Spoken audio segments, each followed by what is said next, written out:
Download Parivartan app and learn complete syllabus from standard 5th to 12th of Maharashtra State Board. Hello everyone, कैसे हैं सब लोग। तो third chapter आज से हम स्टार्ट कर रहे हैं जिसका नाम है kinetic theory of gases and radiation. ये बहुत ही छोटा सा चैप्टर है, बहुत ही प्यारा सा इंटरेस्टिंग चैप्टर है। और ये जो चैप्टर है आपने ऑलरेडी आई थिंक 11th में स्टडी किया है। यस, आपने 11th में स्टडी किया है एंड इसके जो कॉन्सेप्ट है आपने केमिस्ट्री में भी पढ़े हैं। ठीक है, तो जब हम कॉन्सेप्ट डिस्कस करेंगे तो आप केमिस्ट्री से रिलेट कर सकते हैं इस चैप्टर के जो टॉपिक है। तो हमारा 5th चैप्टर ऑसिलेशन खत्म हो गया है, एक लेक्चर बचा था, लेकिन जो लेक्चर बचा था वो जो पोर्शन है डिलीट हो चुका है।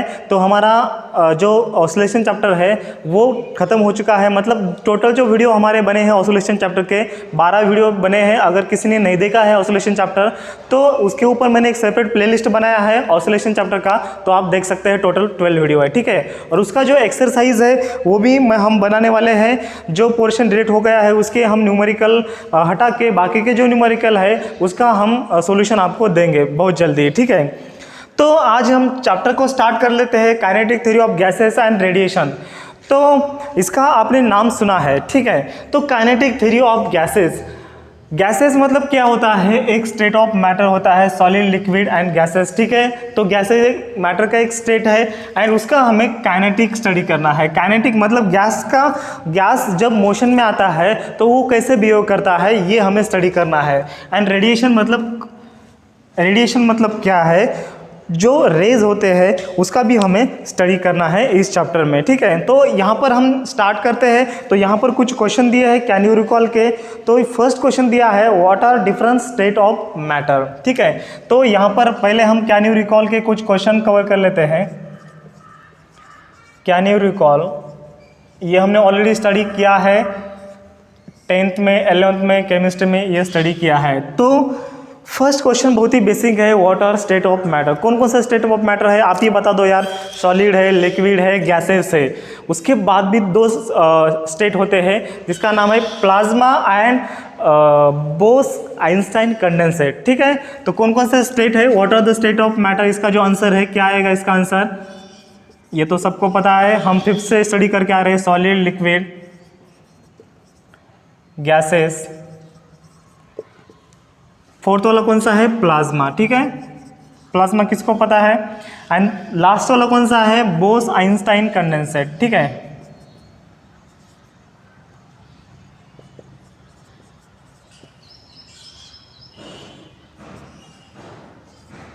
Einstein condensate. तो ये हो गए 5 स्टेट ऑफ मैटर। तो जनरली हम क्या करते हैं, सॉलिड, लिक्विड एंड गैसेस को ही रेफर करते हैं। ये प्लाज्मा एंड बोस-आइंस्टाइन कंडेंसेट जो है ये हमने मैन मेड बनाया है। मैन मेड ये जो फेज है ना ये हमने लैबोरेटरी में बनाया है कुछ एक्सपेरिमेंट करके। बोस-आइंस्टाइन कंडेंसेट, ये जो बोस है हमारे इंडियन साइंटिस्ट हैं, आइंस्टाइन सबको पता है, ठीक है। ये जो बोस-आइंस्टाइन कंडेंसेट ये जो मैटर का स्टेट होता है ये लैबोरेटरी में मैन मेड बनाया है, ठीक है। प्लाज्मा भी पता है, हमने बायोलॉजी में स्टडी किया है। देन सॉलिड, लिक्विड, गैसेस तो सबको पता है। तो हम सेकंड क्वेश्चन अभी देख लेते हैं। सेकंड क्वेश्चन क्या है, how do you distinguish between solid, liquid and gases states. तो सॉलिड, लिक्विड एंड गैसेस को डिस्टिंग्विश कैसे करें ये सेकंड क्वेश्चन पूछा है। मतलब डिफरेंशिएट कैसे करें सॉलिड, लिक्विड, गैसेस को।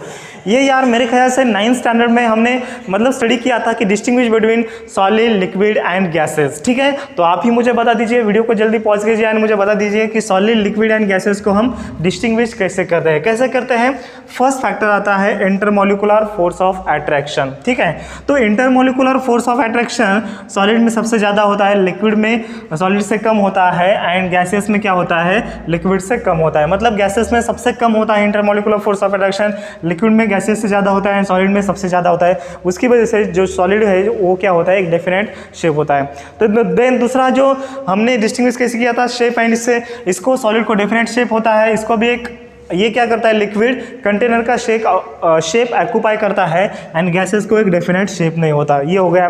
देन फिजिकली भी हम डिस्टिंग्विश कर सकते हैं, हम देख के भी बता सकते हैं ये सॉलिड है, ये लिक्विड है, एक गैसेस है। तो ये डिस्टिंग्विश हम ऐसे कर सकते हैं। अगर आपको दूसरे इसमें मतलब डिफरेंस पता है तो आप मुझे कमेंट करके बता सकते हैं, ठीक है। तो थर्ड क्वेश्चन हम लेते हैं। थर्ड क्वेश्चन यहाँ पर हमें दिया है, व्हाट आर गैस लॉ। तो गैस के लॉज कौन कौन से हैं ये हमने यहाँ पर क्वेश्चन पूछा है। तो कौन कौन से है यार गैस के लॉ, हमने 11th में स्टडी किए हैं। कौन कौन से है? फर्स्ट लॉ आता है बॉयज लॉ, देन आता है चार्ल्स लॉ, एंड देन आता है गाय लुजैक्स लॉ। ठीक है, ये 3 लॉ हमने 11th में स्टडी किया है। इसको हम क्या बोलते हैं? गैस के लॉज बोल सकते हैं। और ये तीनों का मिला के आइडियल गैस इक्वेशन बनता है। ठीक है, तो ये बाद में हम स्टडी करेंगे, मतलब इसी लेक्चर में हम स्टडी करने वाले हैं। तो ये सबको पता है बॉयज लॉ क्या है, चार्ल्स लॉ क्या है, एंड गाय लुजैक्स लॉ क्या है, ये बाद में मतलब इसी लेक्चर में हम स्टडी करने वाले हैं डिटेल में। तो ये हमने गैस लॉ ऑलरेडी स्टडी किया है। ठीक है, जस्ट हम रिकॉल कर रहे हैं क्वेश्चन। देन 4th क्वेश्चन यहाँ पर पूछा है what is absolute zero temperature. तो यहाँ पर मैं लिखता हूँ 4th क्वेश्चन यहाँ पर क्या पूछा है? What is absolute zero temperature. तो एब्सोल्यूट जीरो टेम्परेचर क्या होता है? 0 डिग्री सेल्सियस नहीं, 0 degree Celsius absolute zero temperature नहीं होता है। 0 डिग्री सेल्सियस को लिक्विड वाटर का आइस में कन्वर्ट होता है। ठीक है, मतलब फ्रीजिंग पॉइंट है वाटर का। तो क्या होता है एब्सोल्यूट जीरो टेम्परेचर? तो एक टेम्परेचर स्केल होता है। 1972 में केल्विन एक साइंटिस्ट है, तो उन्होंने ये स्केल बनाया है। तो 0 केल्विन, देखो जो आर्कटिक ओशन पता है आपको, आर्कटिक अंटार्कटिका ये पता है आपको। ठीक है, अंटार्कटिका कॉन्टिनेंट पता है। तो उस पर टेम्परेचर कितना होता है? -89 डिग्री सेल्सियस टेम्परेचर होता है। -89 -90 डिग्री टेम्परेचर होता है। मतलब 0 डिग्री सेल्सियस को क्या होता है? पानी का मतलब वाटर का बर्फ में मतलब आइस में कन्वर्ट होना स्टार्ट होता है। ठीक है, लेकिन आर्कटिक ओशियन या फिर अंटार्कटिका जो कॉन्टिनेंट है वहाँ पर टेम्परेचर कितना होता है? जो कि अर्थ का सबसे मतलब कोल्डेस्ट प्लेस है, वो जब अर्थ का सबसे ठंडा प्लेस है, जिसको हम बोल सकते हैं ठंडा रीजन है, जिसका टेम्परेचर है -89 डिग्री सेल्सियस। तो यहाँ पर आता है सवाल कि एब्सोल्यूट जीरो टेम्परेचर कितना होता है? तो -89 बहुत कम होता है यार, बहुत कम होता है। ये जो हमारा जो खून है ना वो भी फ्रीज होने लगता है। ठीक है, तो -89 डिग्री सेल्सियस हो गया टेम्परेचर। तो एब्सोल्यूट जीरो डिग्री टेम्परेचर कितना होता है? ये होता है भाई 0 केल्विन। कितना होता है? 0 केल्विन। 0 केल्विन को हम बोलते हैं absolute zero kelvin, sorry absolute zero temperature. 0 kelvin को हम क्या बोलते हैं? एब्सोल्यूट जीरो टेम्परेचर बोलते हैं। तो ये -89 देखो यहाँ पर कितना है? 273 केल्विन। ठीक है, तो 0 डिग्री सेल्सियस मतलब क्या होता है? 270.16 केल्विन को ये 273.16 केल्विन मतलब कितना होता है? 0.16 डिग्री होता है डिग्री सेल्सियस। ये क्या होता है? वाटर का ट्रिपल पॉइंट होता है। ठीक है, वाटर का ट्रिपल पॉइंट मतलब क्या होता है? किसी को पता है क्या ट्रिपल पॉइंट क्या होता है? ट्रिपल पॉइंट मतलब एक ऐसा पॉइंट होता है जिस पॉइंट पर हमें गैस भी मिलता है, लिक्विड भी मिलता है एंड सॉलिड भी मिलता है। मतलब एक मटेरियल का ऐसा स्टेट होता है जिस पॉइंट पर हमें गैस भी मिलता है, यार गैस भी मिल रहा है, लिक्विड भी मिल रहा है और सॉलिड भी मिल रहा है, उसको हम क्या बोलते हैं? Triple point. तो अगर हमने वाटर को 610 पास्कल को अगर इतना प्रेशर हमने वाटर को किया, कितने टेम्परेचर को? जिसका टेम्परेचर है 0.16 डिग्री सेल्सियस। तो वाटर का टेम्परेचर पहले 0.16 डिग्री सेल्सियस करने का एंड उसका प्रेशर 610 पास्कल इतना करने का, तो हमें जो पॉइंट मिलता है ये मिलता है ट्रिपल पॉइंट। ठीक है, तो ये हमारा ट्रिपल पॉइंट हो गया, वाटर का ट्रिपल पॉइंट, जहाँ पर हमें पार्शियली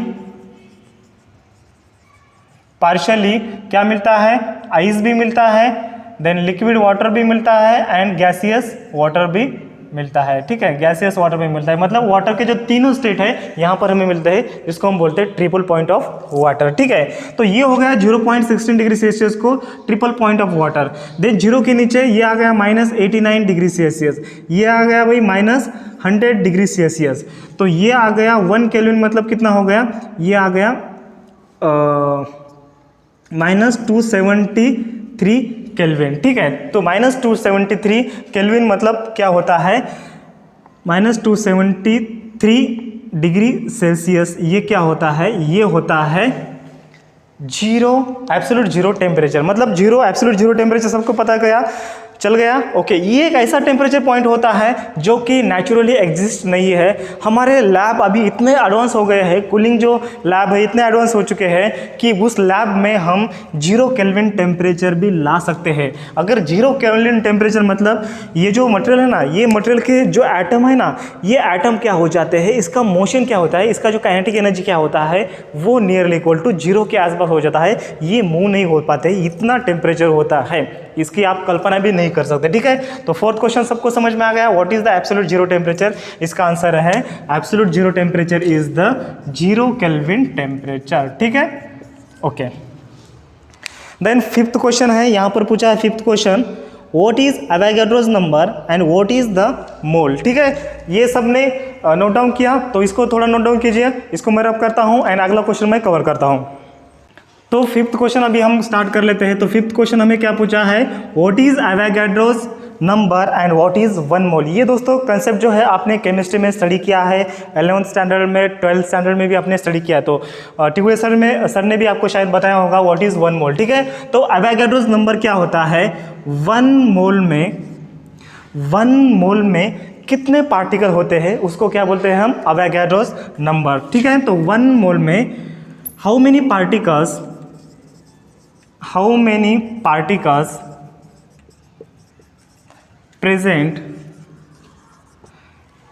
present in 1 मोल। तो 1 मोल में कितने सारे पार्टिकल होते हैं उसको हम क्या बोलते हैं, एवोगाड्रोस नंबर। और जिसका कांस्टेंट है, ये कांस्टेंट है जिसका वैल्यू है 6.02 इंटू 10⁻23 पर मोल। मतलब एक मोल में कितने पार्टिकल होते हैं, पार्टिकल्स, इलेक्ट्रॉन्स, आयंस, आप कुछ भी लिख सकते हैं। तो एक मोल में किसी भी एलिमेंट के एक मोल में 6.02 इंटू 10⁻23 इतने सारे पार्टिकल होते हैं पर मोल। ठीक है, तो कौन सा भी चाहे आइटम हो, ये मैंने रबर लिया, तो इस रबर के या फिर एक प्लास्टिक के एक मोल में कितने आइटम होते हैं, इतने ही आइटम होंगे, ये कांस्टेंट है। अगर मैंने आयन का पीस लिया, ठीक है, ये देखो, ये घड़ी ये लोहे का है, ठीक है, इसका 1 मोल मतलब कितने नंबर हो गए, 1 मोल मतलब इतने ही पार्टिकल होते हैं, 6.02 इंटू 10⁻23। अगर हमने गोल्ड लिया, ये गोल्ड रिंग है, ठीक है, तो इस गोल्ड के 1 मोल में कितने सारे पार्टिकल होते हैं, इतने ही पार्टिकल होते हैं। ठीक है, तो ये होता है एवोगाड्रोस नंबर। तो सबको याद आ रहा है, ये एवोगाड्रोस नंबर है, इसको हम एवोगाड्रो कांस्टेंट बोल सकते हैं, एवोगाड्रोस नंबर। एवोगाड्रो नाम का एक साइंटिस्ट है जिसने ये नंबर हमें दिया है। ठीक है, इसको नोट डाउन कीजिए। तो अभी जो अगला क्वेश्चन है, व्हाट इज द 1 मोल। तो 1 मोल मतलब क्या है, 1 मोल मतलब क्या है, देखो इसका रिवर्स। 1 मोल मतलब क्या है, किसी भी अगर मटेरियल का अगर हम इतने सारे पार्टिकल लेते हैं, कितने, 6.02 इंटू 10⁻23 अगर हम पार्टिकल लेते हैं किसी भी मटेरियल के, तो वो हो जाता है 1 मोल। कौन सा भी मटेरियल लो, चाहे हमने एल्यूमिनियम लिया, तो एल्यूमिनियम के 6.02 इंटू 10⁻23 अगर हमें पार्टिकल लिए, तो वो क्या हो गया भाई, 1 मोल हो गया। ठीक है, ये जो कंसेप्ट है केमिस्ट्री का कंसेप्ट है, आप टिकुले सर को भी ये पूछ सकते हैं। ठीक है, यहाँ पर मैंने क्लियर कर दिया है, अगर और भी डीप में पूछना है तो आप टिकुले सर को फ़ोन करके या फिर मैसेज करके पूछ सकते हैं। ठीक है, तो नेक्स्ट क्वेश्चन यहाँ पर हम कवर कर लेते हैं। ये सबको समझ में आ गया। Fifth question, what is the Avogadro's number and what is the 1 मोल। ठीक है, तो सिक्स क्वेश्चन यहाँ पर क्या दिया है, how do you get ideal gas equation from the gas laws. तो सिक्स क्वेश्चन का जो आंसर है, तो क्वेश्चन हमें क्या पूछा है कि गैस लॉज जो है, चार्ल्स लॉ है, बॉयस लॉ है, लुईस लॉ है, ये जो 3 लॉ है, ये 3 लॉ को मिला के हमें आइडियल गैस इक्वेशन कैसे मिलता है ये हमें बताना है। तो इसी लेक्चर में बताऊंगा, मैं लास्ट में बताऊंगा। ठीक है, इसका आंसर हम पेंडिंग में रखते हैं, लास्ट में इसका आंसर मैं आपको बताऊंगा। ठीक है, ये पेंडिंग का क्वेश्चन है 6 नंबर। 7th नंबर क्या है question, how is ideal gas different from a real gas. तो आइडियल गैस जो है रियल गैस से डिफरेंट कैसे है ये हमें बताना है। तो यहाँ पर मैं डिस्टिंग्विश इसका लिखता हूँ, आइडियल गैस और रियल गैस। रियल गैस मतलब क्या, जो कि रियल है, एग्जिस्ट है। आइडियल मतलब क्या है? जो कि एग्जिस्ट नहीं है। ये यूनिवर्स में ऐसा कोई गैस नहीं है जो कि आइडियल है, ठीक है। आइडियल मतलब हमने कुछ कंडीशन यहाँ पर कंसिडर किया है। आपको पता है कि गैस में क्या होता है, इंटरमोलिकुलर फोर्स ऑफ अट्रैक्शन होता है लेकिन बहुत कम होता है। लेकिन आइडियल गैस का क्या है, इसमें इंटरमोलिकुलर फोर्स ऑफ अट्रैक्शन नहीं होता है। तो आप लिख सकते हैं यहाँ पर no intermolecular force of attraction, no intermolecular force of attraction. मतलब यहाँ पर इस मॉलिक्यूल में कोई इंटरमोलिकुलर फोर्स ऑफ अट्रैक्शन होता ही नहीं है। लेकिन रियल लाइफ में क्या होता है, कौन सा भी अगर हम गैस का एग्जांपल लेते हैं तो इंटरमोलिकुलर फोर्स ऑफ अट्रैक्शन होता है, भले ही कम होता है लेकिन होता है। यहाँ पर क्या होता है, इंटरमोलिकुलर फोर्स ऑफ अट्रैक्शन होता है लेकिन कम होता है, ठीक है। तो ये डिफरेंस आ गया। देन उसके आगे कौन सा डिफरेंस है, इलास्टिक कोलिजन। तो इसका जो आइडियल गैस है इसमें इलास्टिक कोलिजन होता है, इसमें इलास्टिक कोलिजन नहीं होता है। तो इलास्टिक कोलिजन का कंसेप्ट क्या है मैं आपको अगले क्वेश्चन में बता दूंगा, ठीक है।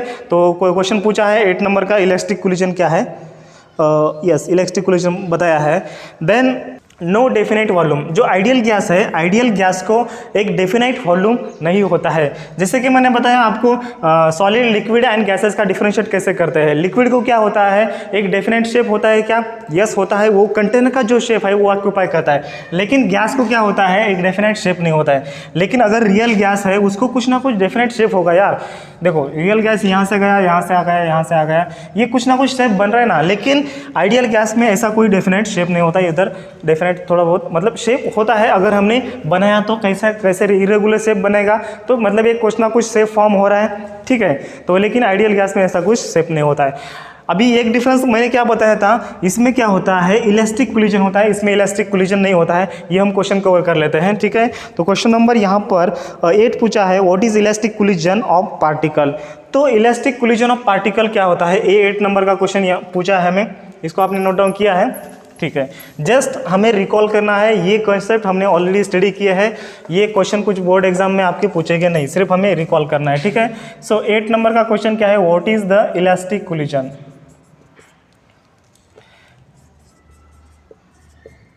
तो इलास्टिक कोलिजन क्या होता है ये हमें बताना है। इलास्टिक कोलिजन देखो, अगर कौन सा भी पार्टिकल है गैस का, एक पार्टिकल है जिसका वेलोसिटी ये भी है और ये यहाँ से आ गए और ये क्या हो गए भाई, टकरा गए। यहाँ पर एक एक्सीडेंट हो गया, दोनों क्या होगा, टकरा गए। तो ये भी टकराने से क्या होगा, इसका जो दोनों का जो काइनेटिक एनर्जी होता है वो क्या होता है, कांस्टेंट होता है। मतलब sum of the kinetic energy of two particles is constant. देखिए इसका सपोज काइनेटिक एनर्जी कितना है, सपोज हम मान लेते हैं कि 5 जूल है और इसका 10 जूल है, तो दोनों का सम कितना आना चाहिए, 15 जूल ही आना चाहिए, ठीक है। तो 15 जूल ही आएगा। तो अगर ये दोनों पार्टिकल एक दूसरे को टकराते हैं तो ये टकराने के बाद इसका जो वेलोसिटी, इसका जो काइनेटिक एनर्जी है, सपोज हम मान लेते हैं फर्स्ट वाले का, ये देखो अभी फर्स्ट वाला इधर गया तो ये फर्स्ट वाला आ गया, तो ये फर्स्ट वाले का काइनेटिक एनर्जी हम मान लेते हैं कि 6 जूल हो गया, और दूसरा यहाँ पर इधर गया तो दूसरे वाले का जो काइनेटिक एनर्जी है तो ये 1 से कम हो गया, ये बन गया 9 जूल।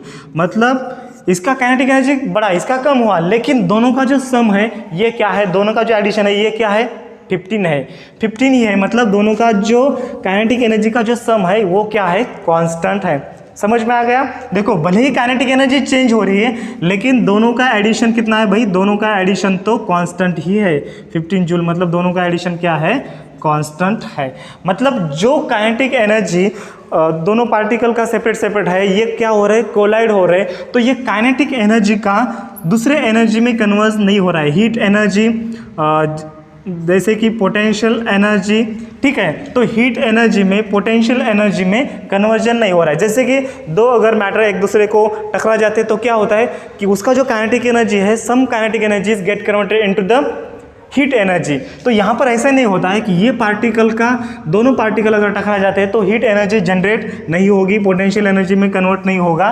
भले ही एक दूसरे की एनर्जी, काइनेटिक एनर्जी एक्सचेंज होगी, लेकिन टोटल काइनेटिक एनर्जी क्या होती है, कांस्टेंट होती है। उसको हम क्या बोलते हैं, इलास्टिक कोलिजन है, इलास्टिक कोलिजन बोलते हैं, ठीक है। तो in elastic collision the sum of the total kinetic energy is the constant, ठीक है। तो ये आइडियल गैस है, आइडियल गैस में क्या होता है, इलास्टिक कोलिजन होता है। लेकिन रियल लाइफ में ऐसा कौन सा भी गैस नहीं है कि जिसका इलास्टिक कोलिजन होता है, ठीक है। आ गया सबको समझ में। अभी लास्ट क्वेश्चन है, यहाँ पर हम कवर कर लेते हैं।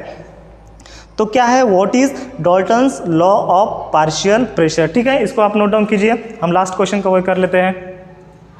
तो लास्ट वाला क्वेश्चन यहाँ पर मैं लिखता हूँ 9th नंबर का है, व्हाट इज द, क्या है question, what is the Dalton's law of partial pressure.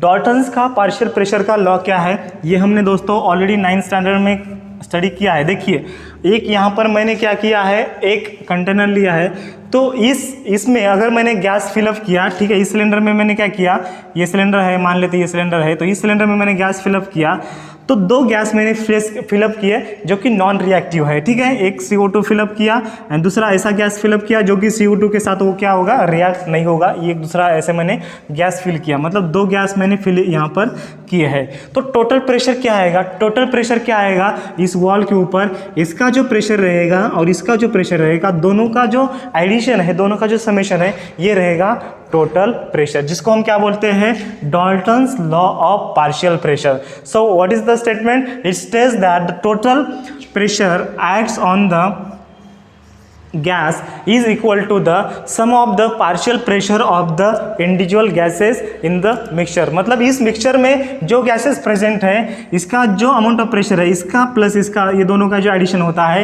ये क्या होता है, ये टोटल प्रेशर होता है। ये होता है Dalton's law of partial pressure. ठीक है, ये कैन यू रिकॉल के क्वेश्चन थे, हमने कवर किए हैं। क्वेश्चन बाकी है बताना जो पेंडिंग है 6 नंबर का, मैं उसका आंसर बता देता हूं, लेकिन आई होप कि आपको ये जो पूरे क्वेश्चन का आंसर मिल गया है। ठीक है, अगर किसी को डाउट है तो मुझे कमेंट में बता दीजिए। तो अभी जो हमारा जो 6 नंबर का क्वेश्चन क्या है, मैं पढ़ता हूँ यहाँ पर, how do you get ideal gas equation from the gas law. तो ये जो गैस लॉ है, तो ये गैस लॉ से हमें आइडियल इक्वेशन कैसे मिलता है, हम यहाँ पर देखेंगे। ठीक है, तो बहुत ही आसान है दोस्तों। गैस लॉ कौन कौन से लॉ है, गैस लॉ के कौन कौन से, फर्स्ट है बॉयल्स लॉ,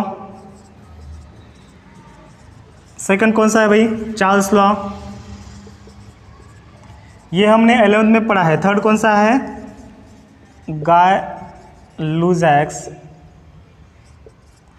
लुज़ैक्स लॉ। ठीक है, तो बॉयल्स लॉ क्या है, चार्ल्स लॉ क्या है एंड लुज़ैक्स लॉ क्या है, हम जान लेते हैं। तो बॉयल्स लॉ क्या है, volume of any gas is inversely proportional to the pressure at constant temperature. ठीक है, अगर हम किसी भी गैस का अगर हम टेम्परेचर कांस्टेंट रखते हैं तो वॉल्यूम क्या होता है, अगर हम वॉल्यूम इंक्रीज कर लेते हैं तो प्रेशर डिक्रीज होता है, अगर हम प्रेशर बढ़ाते हैं तो क्या होता है, वॉल्यूम क्या होता है, कम होता है एट कांस्टेंट टेम्परेचर। अगर हम टेम्परेचर कांस्टेंट रखते हैं तो उसको हम क्या बोलते हैं, बॉयल्स लॉ बोलते हैं। तो चार्ल्स लॉ क्या है, volume is directly proportional to temperature at constant pressure. अगर हमने प्रेशर को कांस्टेंट किया, ये प्रेशर को अगर हमने कांस्टेंट किया तो वॉल्यूम जैसे ही हम बढ़ाते हैं तो टेम्परेचर बढ़ता है। ठीक है, अगर हम वॉल्यूम जैसे ही कम कर लेते हैं तो क्या होता है, टेम्परेचर क्या होता है, कम होता है। ठीक है, तो गाय-लुज़ैक्स लॉ क्या है, pressure is directly proportional to temperature at constant pressure directly proportional temperature, अगर हमने वॉल्यूम कांस्टेंट रखा है तो। देखो तीनों क्वांटिटी यहाँ पर आती है, एक आता है वॉल्यूम, दूसरा आता है प्रेशर एंड तीसरा आता है टेम्परेचर। अगर हम एक को कांस्टेंट रखते हैं, 2 क्या होते हैं, वेरिएबल होते हैं। अगर हम टेम्परेचर को कांस्टेंट रखते हैं तो वॉल्यूम अगर हम बढ़ाते हैं तो प्रेशर क्या होता है, कम होता है। अगर हम प्रेशर को कांस्टेंट रखते हैं तो वॉल्यूम बढ़ाए तो टेम्परेचर बढ़ता है। अगर हम वॉल्यूम को कांस्टेंट रखते हैं तो प्रेशर बढ़ाए तो क्या होता है, टेम्परेचर भी बढ़ने लगता है। ये दोस्तों 3 लॉ है, अगर इस तीनों लॉ को अगर हम मिलाते हैं तो क्या बन जाता है, देखो PV इक्वल्स टू क्या बन जाता है, PV is directly proportional to क्या बन जाता है, T बन जाता है। ठीक है, देखो ये क्या है, P और V ये दोनों इनवर्सली प्रोपोर्शनल है अगर हमने टेम्परेचर कांस्टेंट रखा तो। अगर हम P और V दोनों मिलाते हैं तो ये क्या आएगा, डायरेक्टली प्रोपोर्शनल टू टेम्परेचर आएगा। ये तीनों लॉ से हम निकाल सकते हैं। तो इसको हम कैसे लिख सकते हैं, PV अपॉन, अगर T को मैंने इधर शिफ्ट किया, इक्वल्स टू क्या आता है, कांस्टेंट आता है। ठीक है, तो ये प्रोपोर्शनलिटी सिंबल हमें हटाने के लिए एक कांस्टेंट लेना पड़ता है, प्रोपोर्शनलिटी कांस्टेंट। ठीक है, तो PV upon T equals to हम क्या लिख सकते हैं, कांस्टेंट लिख सकते हैं। मतलब अगर हमने पहले स्टेट में क्या किया, pressure P1 V1 upon temperature T1 लिया एंड दूसरे स्टेट में P2 V2 अपॉन T2 हम लिख सकते हैं क्या नहीं लिख सकते हैं, बिल्कुल लिख सकते हैं। तो इनिशियल स्टेट में प्रेशर P1 था, वॉल्यूम V1 था एंड टेम्परेचर T1 था। तो सेकंड केस में क्या होगा, प्रेशर हमने क्या किया, बढ़ाया, तो वॉल्यूम क्या हो जाएगा एंड टेम्परेचर क्या हो जाएगा, ये हम इजीली निकाल सकते हैं। मतलब PV इक्वल्स टू हम क्या लिख सकते हैं, PV अपॉन T को हम कांस्टेंट लिख सकते हैं, ये प्रोपोर्शनैलिटी सिंबल हटा के, या फिर आप इधर भी कांस्टेंट ले सकते हैं, ठीक है। तो ये आ गया हमारा गैस का इक्वेशन, ठीक है। तो अगर गैस का कुछ ना कुछ वॉल्यूम होता है जिसका हम मास लेते हैं यम, ठीक है। अगर हमने यम अमाउंट ऑफ मास लिया गैस का, तो जिसके ऊपर हम प्रेशर अप्लाई कर रहे हैं, जिसका मास कितना है यम है, तो उसके अगर ऊपर हम प्रेशर अप्लाई कर रहे हैं तो उसका टेम्परेचर कितना चेंज होगा, वॉल्यूम कितना चेंज होगा, ये हमें फाइंड आउट करना है, ठीक है। तो यम को हम रिप्लेस करते हैं यन से, रिप्लेस करते हैं यन मतलब क्या है, नंबर ऑफ मोल्स, ठीक है। तो इसका इक्वेशन कैसे आएगा, इसको आप नोट डाउन कीजिए। तो फाइनल जो इक्वेशन है क्या आएगा, देखो फाइनल इक्वेशन में यहाँ पर लिखता हूँ PV इक्वल्स टू क्या है, PV is directly proportional to क्या है, टेम्परेचर है। तो PV इक्वल्स टू, ये डायरेक्टली प्रोपोर्शनल, हम साइन अगर हटाते हैं तो हम क्या लिखते हैं, एक प्रोपोर्शनलिटी कांस्टेंट हम R लिखते हैं, जिसको हम क्या बोलते हैं, आइडियल गैस कांस्टेंट, ठीक है। तो ये प्रोपोर्शनलिटी साइन हटाने के लिए हमें एक कांस्टेंट लेना पड़ता है, तो हम R को लेते हैं, तो R को हम क्या बोलते हैं, आइडियल गैस कांस्टेंट, ठीक है। R is the proportionality constant और it is also called as ideal gas constant. इसका वैल्यू भी मैं आपको बता देता हूँ। एंड यहाँ पर हम लेते हैं यन मतलब क्या होता है, number of moles of the gas. तो हम कितने number of moles of gas के ऊपर हम क्या कर रहे हैं, ये रिएक्शन कर रहे हैं, या फिर ये एक्शन कर रहे हैं, ये प्रेशर अप्लाई कर रहे हैं, वॉल्यूम अप्लाई कर रहे हैं, या फिर टेम्परेचर अप्लाई कर रहे हैं, ठीक है। तो PV इक्वल्स टू, ये फाइनली क्या आ गया, NRT आ गया। N मतलब क्या होता है, नंबर ऑफ मोल्स। तो नंबर ऑफ मोल्स कैसे फाइंड आउट करें, मैं आपको बताता हूँ। तो ये R क्या है, it is a proportionality constant, it is also called as ideal gas constant. और इसका वैल्यू कितना है फ्रेंड्स, इसका वैल्यू है, यहाँ पर मैं लिखता हूँ, इसका वैल्यू है 8.314 जूल पर मोल इनटू केल्विन, ठीक है। इसका यूनिट क्या है, जूल पर मोल केल्विन, ठीक है। और इसका जो वैल्यू क्या है, 8.314, ठीक है। इसको नोट डाउन कीजिए। अभी मैं आपको बताता हूँ कि नंबर ऑफ मोल्स कैसे फाइंड आउट करने हैं, तब तक इसका एक आप स्क्रीनशॉट लीजिए।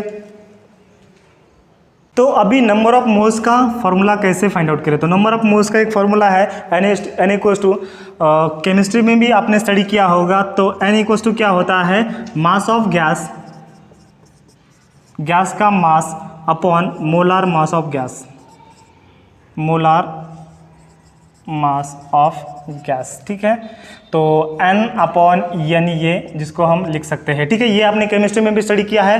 What is the number of mole, mass of gas upon molar mass of the gas, N upon N, ये ठीक है। तो यहाँ पर इसका हम वैल्यू पुट कर सकते हैं। अगर न्यूमेरिकल में हमें नंबर ऑफ मोल्स नहीं दिए हैं, तो मास ऑफ गैस दिया है and molar mass of gas हमें दिया है, तो हम easily number of moles find out कर सकते हैं। एंड यहाँ पर हम पुट करके प्रेशर, वॉल्यूम या फिर जो भी अननोन टर्म है यहाँ पर कैलकुलेट कर सकते हैं। तो PV इक्वल्स टू NRT, ये हमारा फाइनल फॉर्मूला आ गया गैस इक्वेशन। इसको हम क्या बोल सकते हैं, आइडियल गैस इक्वेशन बोल सकते हैं। ये जो इक्वेशन है दोस्तों, रियल गैस को भी लागू पड़ता है, यूजफुल होता है। PV equals to NRT real gas को भी अप्लाई होता है अगर प्रेशर बहुत ज़्यादा नहीं है एंड टेम्परेचर बहुत कम नहीं है, ठीक है। ये आपको समझ में आ रहा है। अगर प्रेशर बहुत ज़्यादा नहीं है एंड टेम्परेचर अगर बहुत कम नहीं है, बहुत कम मतलब उसका जो लिक्विफिकेशन जो फैक्टर होता है उससे अगर उसके आसपास अगर नहीं है, तो फिर ये जो इक्वेशन है रियल गैस के लिए चलेगा, ठीक है। तो PV इक्वल्स टू NRT, ये रियल गैस के लिए भी चलता है। कब, applies for the real gases when pressure is not very high and temperature is not near about the liquefaction of the this matter, okay. तो ये हो गया इसका ये। तो अभी यहाँ पर हमने सीखा कि नंबर ऑफ मोल्स कैसे फाइंड आउट करने का, mass of gas upon molar mass of gas. तो अभी इस इक्वेशन को अगर हम ऐसे लिखें, PV equals to NKB into T, अभी ये कैसे आ गया मैं आपको बताता हूँ। तो ये KB मतलब क्या होता है, KB होता है भाई बोल्ट्जमैन कांस्टेंट, बोल्ट्जमैन कांस्टेंट, ठीक है। आपके जो बुक में दिया है यहाँ पर बोल्ट्जमैन दिया है, लेकिन यहाँ पर क्या होता है, ये बोल्ट्जमैन कांस्टेंट होता है, MAN होता है। तो ये बोल्ट्जमैन नाम के साइंटिस्ट ने क्या किया, एक अलग टर्म यहाँ पर इंट्रोड्यूस किया, ये क्या है देखते हैं। तो हमने क्या किया है कि PV इक्वल्स टू हमारा फॉर्मूला क्या था, nRT था। तो nR को हमने रिप्लेस कैसे किया, कैपिटल N इंटू KB से किया। तो nR इक्वल्स टू क्या है, कैपिटल N इंटू KB आता है। तो ये N मतलब क्या है, N मतलब क्या है, N upon NA, N upon NA into R equals to N into KB। तो यहाँ पर NN कैंसिल हो जाता है एंड R इक्वल्स टू क्या होता है, NA इंटू KB। मतलब ये हमें गैस कांस्टेंट का अगर हमें वैल्यू फाइंड आउट करना है, मतलब ये R का वैल्यू यहाँ पर मैंने लिखा है, R का वैल्यू कितना है, R इक्वल्स टू 8.314 जूल पर मोल इंटू केल्विन। ये अगर हमें वैल्यू फाइंड आउट करना है तो बाइजिंग बोल्ट्जमैन कांस्टेंट हम ये गैस का जो कांस्टेंट है रियल गैस का या फिर आइडियल गैस कांस्टेंट है जिसका हम वैल्यू फाइंड आउट कर सकते हैं, that is a proportionality constant. उसको हम क्या बोल सकते हैं, आइडियल गैस कांस्टेंट। ठीक है, तो ये भी इक्वेशन आपको याद रखना है, PV equals to N into KB into T। अभी N क्या है, M मतलब क्या है, मास ऑफ द गैस है। ठीक है, तो ये इक्वेशन रखकर भी आप वैल्यू फाइंड आउट कर सकते हैं। तो ये हो गया दोस्तों हमारा इंट्रोडक्टरी पार्ट। अभी देखो ये जो चैप्टर में कौन कौन से पोर्शन डिलीट किया है, अभी इसके आगे का जो पोर्शन है यहाँ पर और एक टर्म यहाँ पर दिया है, इक्वेशन ऑफ स्टेट क्या होता है। इक्वेशन ऑफ स्टेट क्या होता है, देखिए इसको नोट डाउन कीजिए, मैं आपको बताता हूँ कि इक्वेशन ऑफ स्टेट क्या होता है। देखो किसी भी गैस को अगर हमें एक्सप्लेन करना है तो कौन कौन से क्वांटिटी आती है, यहाँ पर मैं इस सर्कल में लिखता हूँ, प्रेशर आता है, वॉल्यूम आता है, टेम्परेचर आता है, इंटरनल एनर्जी आता है। तो अगर हम एक ऐसा इक्वेशन बना दें जिसमें प्रेशर भी है, वॉल्यूम भी है, टेम्परेचर है और इंटरनल एनर्जी भी है, तो उसको हम क्या बोलते हैं, इक्वेशन ऑफ स्टेट। मतलब उस गैस का इक्वेशन हो गया, उसको हम क्या बोलते हैं, इक्वेशन ऑफ स्टेट बोल सकते हैं। ठीक है, तो गैस को अगर हमें रिप्रेजेंट करना है तो उसका प्रेशर क्या है, वॉल्यूम क्या है, टेम्परेचर क्या है एंड इंटरनल एनर्जी क्या है, ये हमें पता होना चाहिए, तभी हम बोल सकते हैं कि ये गैस इस स्टेट में है। तो ये गैस का स्टेट बताने के लिए हमें इक्वेशन, मैथमेटिकल एक इक्वेशन यहाँ पर हम क्या करते हैं, बनाते हैं, प्लॉट करते हैं, या फिर ये तीनों का, ये चारों का PV T एंड E जिस इक्वेशन में होता है उसको हम क्या बोलते हैं, सिंपली इक्वेशन ऑफ स्टेट बोलते हैं। ठीक है, तो आगे का जो आपका जो पोर्शन है वो डिलीट किया है, मैं आपको नाम बताता हूँ। यहाँ पर देखिए ये हमने इंट्रोडक्टरी पार्ट यहाँ पर पूरा कवर किया है इस लेक्चर में। तो आगे का जो है बिवेयर ऑफ गैस, ये डिलीट हो गया है। देन उसके बाद ideal gas and real gas, ये भी डिलीट हो गया है। देन उसके बाद मीन फ्री पाथ, ये भी डिलीट हो गया है।